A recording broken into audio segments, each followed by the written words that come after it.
Right, tomorrow 3:30 p.m, Enzo Maresca's Chelsea take the trip to Kazakhstan to face even more European royalty in FC Astana. And based so far on the way that this Europa Conference League campaign has gone, it's probably going to take quite a lot for me to convince you lot that this is going to be anything but a walk in the park, isn't it? But I actually do feel that this match has its problems, and I do feel like there are certain circumstances in this game that will definitely make it a tricky fixture for us. We do have players unavailable through injury, through suspension, and not only that, we are now well into a congested fixture schedule that in the month of December sees us play 9 games. That's roughly a game every, 3 days, 3.5 days, something like that. Good job we are absolutely mustard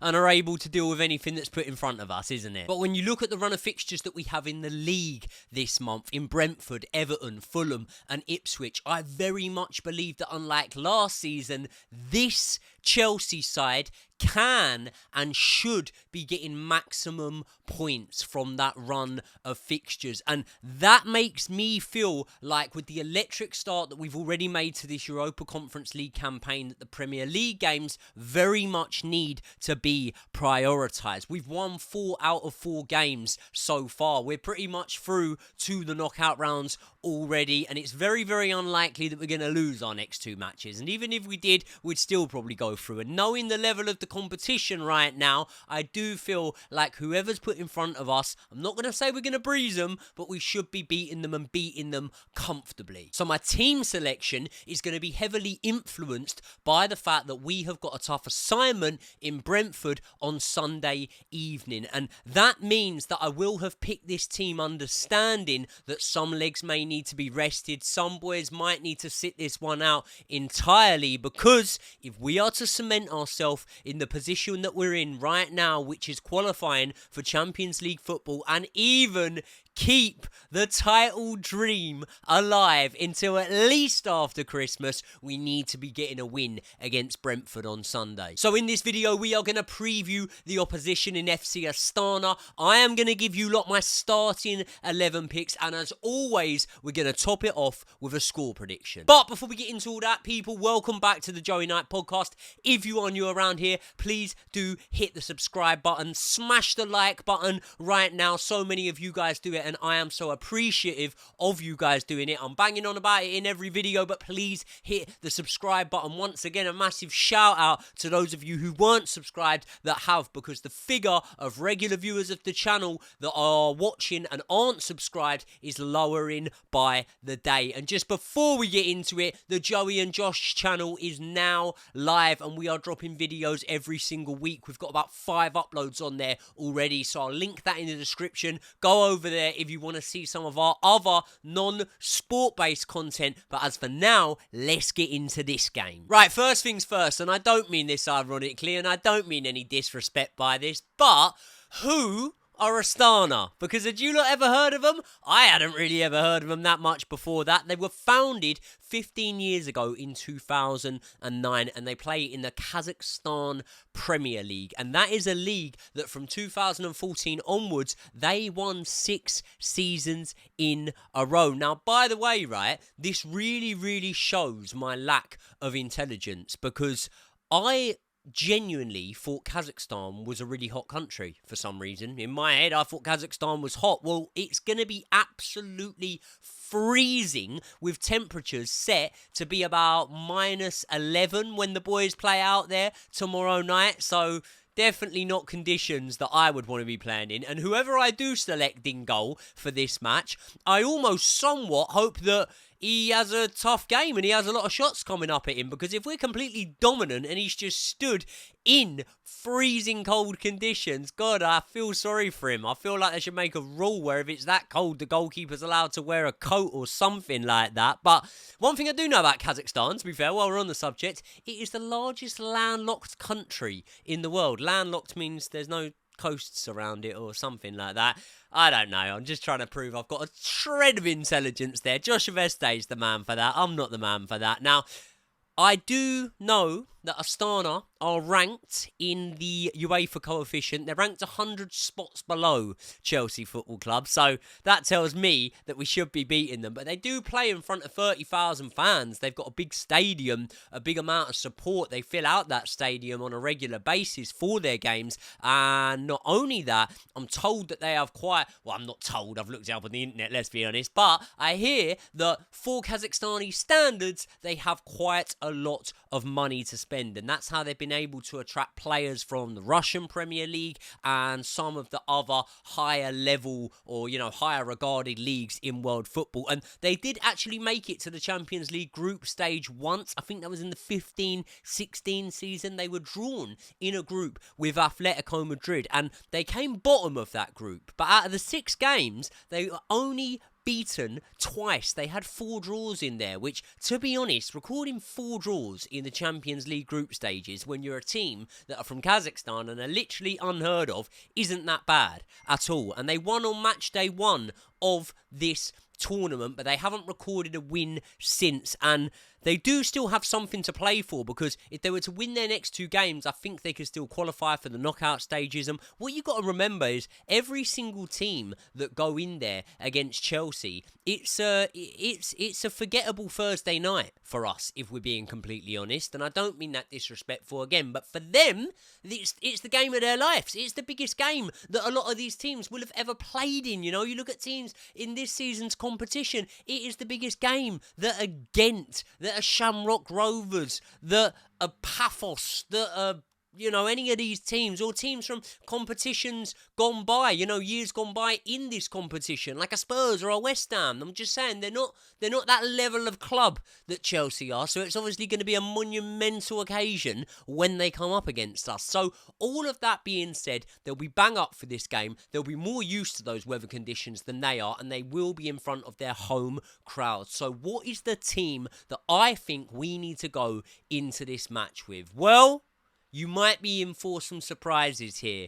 So, right now, you can see it on screen. And the first thing that you are going to see here is that I have picked Robert Sanchez in goal. Now, why have I picked Robert Sanchez in goal for this match when he literally started in the Premier League a few days ago? And I've got to be honest with you now, right? I think I'm at the end of my tether. I think I've drawn the conclusion. I think that Jorgensen needs to be starting the league matches.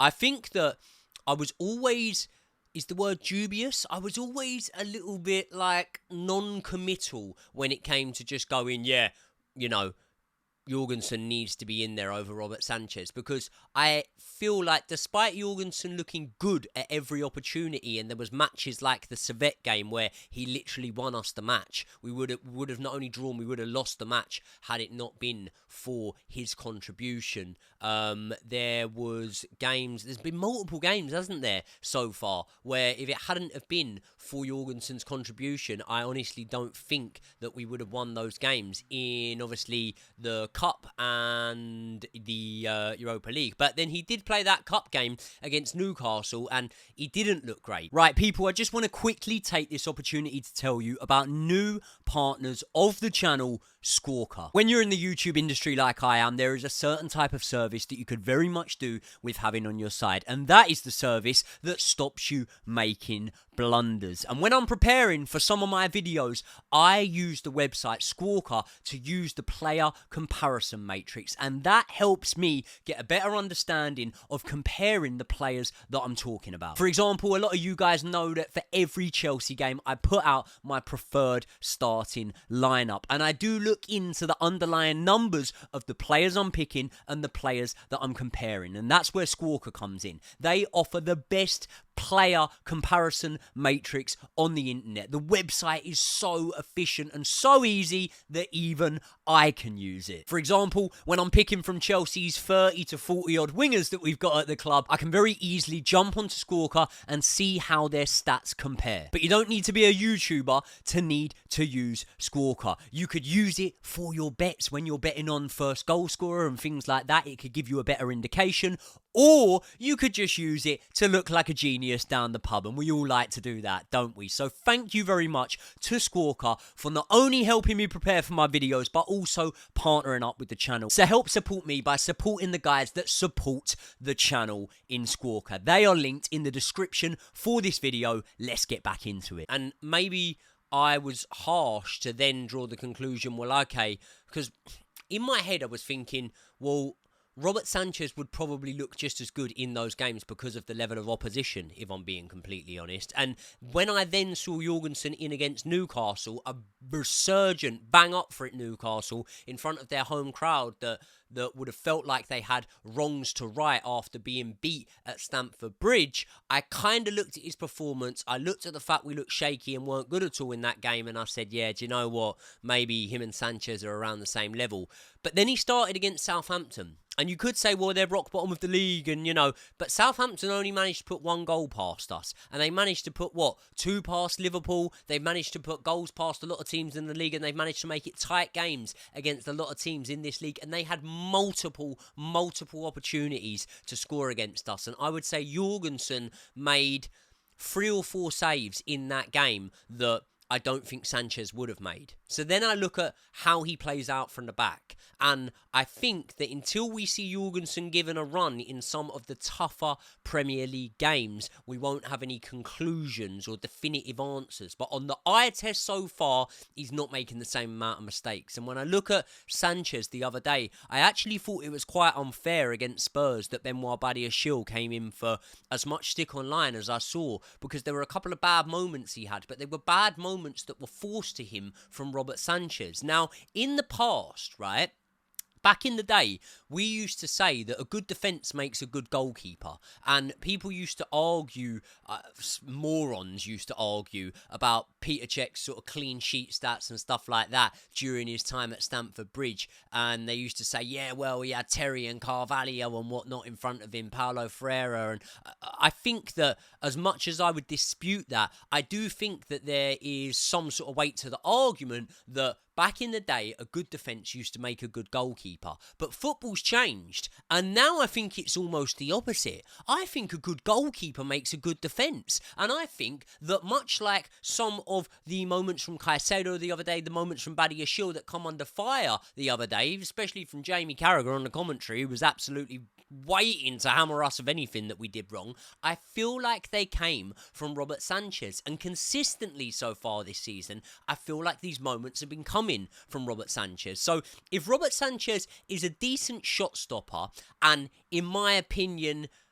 at best bang average at playing out from the back, what are his attributes that succeed Jorgensen that we can definitively say? And part of it was the fact that he can almost be a playmaker from the goalkeeping position. And we've seen it twice this season. We saw it for the Cole Palmer lob against Wolves. That definitely came from Sanchez, was very, very good. And we've seen it one more time, and I can't tell you the match it was in. I can't actually remember it, to be honest. But we have seen it one more time. But we are 15 games or something like that into the season, aren't we? So we should have seen it a few more times. So I would play Sanchez in this match, and I would give Jorgensen the start against Brentford. I think it's time. I think it needs to be done. And I think that maybe we didn't think that we would be in this position at this point in the season right now, and actually we are in this position, and we need to capitalise on the fact that we're in this position. And the only way that we would actually be able to keep up ground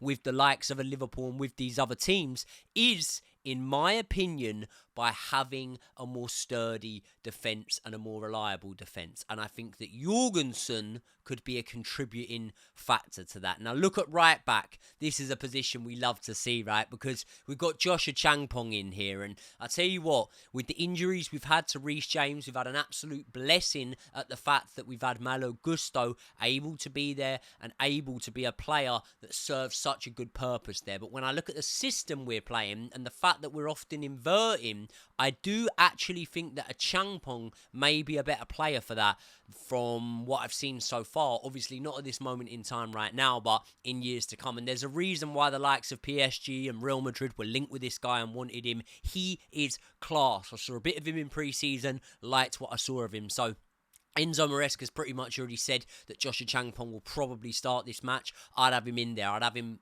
in there with Disasi and Tosin, and that will pretty much be a back three, I would imagine, if the game is quite dominant in our favour, because Vega, who will be starting at left back, I think he will invert, and he'll need to be inverting, because Kiernan Dewsbury-Hall and 𝐒𝐂𝐑𝐈𝐁𝐄 are literally all we've got in options of midfielders for this game. We haven't got 𝐒𝐂𝐑𝐈𝐁𝐄 for this match, and therefore I can look at that as a pivot, and I can accept that it's a little bit lightweight. And maybe with the fact that Enzo Fernandez is registered and Caicedo's registered, then maybe you risk them. But for this competition, for what we've got at stake now in the Premier League, I wouldn't risk them at all. So I think Vega, if he can be blowing hot rather than cold, which is kind of how I would sum up his Chelsea career so far, more often than not hot, but he's had a few underwhelming performances, I think that he can definitely guarantee us a little bit more solidity, a bit more strength in that pivot. Then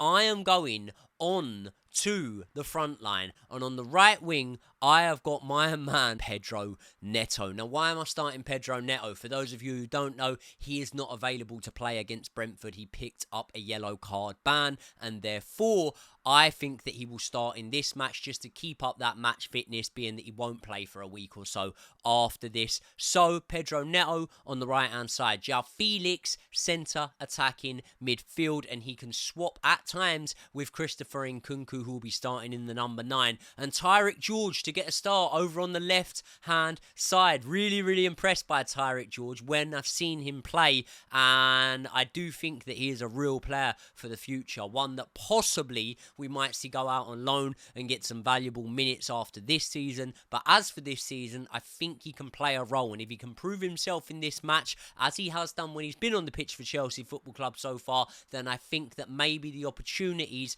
will start to come a little bit more for him. So now that moves me in to the fact that, as I say, this is a big game for Astana.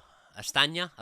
I don't know what they're called. They're called something like that. It's a big game for them. They'll have a packed out stadium. 3:30. Weird kickoff time, isn't it? Back when I was at school, apparently, according to some of you lot in the comment section, 40, 50 years ago or whatever it is. Can you believe people are saying I'm looking 40? That is absolutely fucking ridiculous. I'm 30.